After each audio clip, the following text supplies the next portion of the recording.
بسم اللہ الرحمن الرحیم۔ اللہ کے نام سے شروع جو نہایت مہربان ہمیشہ رحم فرمانے والا ہے۔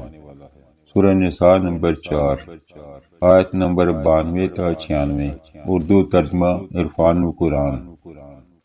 اور کسی مسلمان کے لیے جائز نہیں کہ وہ کسی مسلمان کو قتل کر دے مگر بغیر قصد غلطی سے، اور جس نے کسی مسلمان کو نادانستہ قتل کر دیا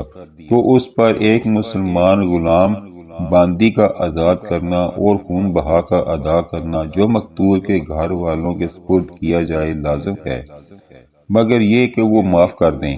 پھر اگر وہ مقتول تمہاری دشمن قوم سے ہو اور وہ مومن بھی ہو تو صرف ایک غلام باندی کا آزاد کرنا ہی لازم ہے، اور اگر وہ مقتول اس قوم سے ہو کہ تمہارے اور ان کے درمیان صلح کا معاہدہ ہے تو خون بہا بھی جو اس کے گھر والوں کے سپرد کیا جائے، اور ایک مسلمان غلام باندی کا آزاد کرنا بھی لازم ہے۔ پھر جس شخص کو غلام باندی میسر نہ ہو تو اس پر پے در پے 2 مہینے کے روزے لازم ہیں اللہ کی طرف سے، یہ اس کی توبہ ہے، اور اللہ خوب جاننے والا بڑی حکمت والا ہے۔ اور جو شخص کسی مسلمان کو قصداً قتل کرے تو اس کی سزا دوزخ ہے کہ مدتوں اس میں رہے گا، اور اس پر اللہ غضبناک ہوگا اور اس پر لعنت کرے گا، اور اس نے اس کے لیے زبردست عذاب تیار کر رکھا ہے۔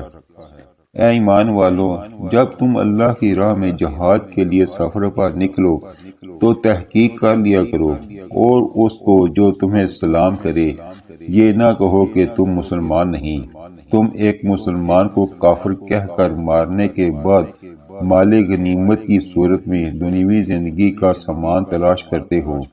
تو یقین کرو اللہ کے پاس بہت اموال غنیمت ہیں۔ اس سے پیشتر تم بھی تو ایسے ہی تھے، پھر اللہ نے تم پر احسان کیا اور تم مسلمان ہو گئے، پس دوسروں کے بارے میں بھی تحقیق کر لیا کرو،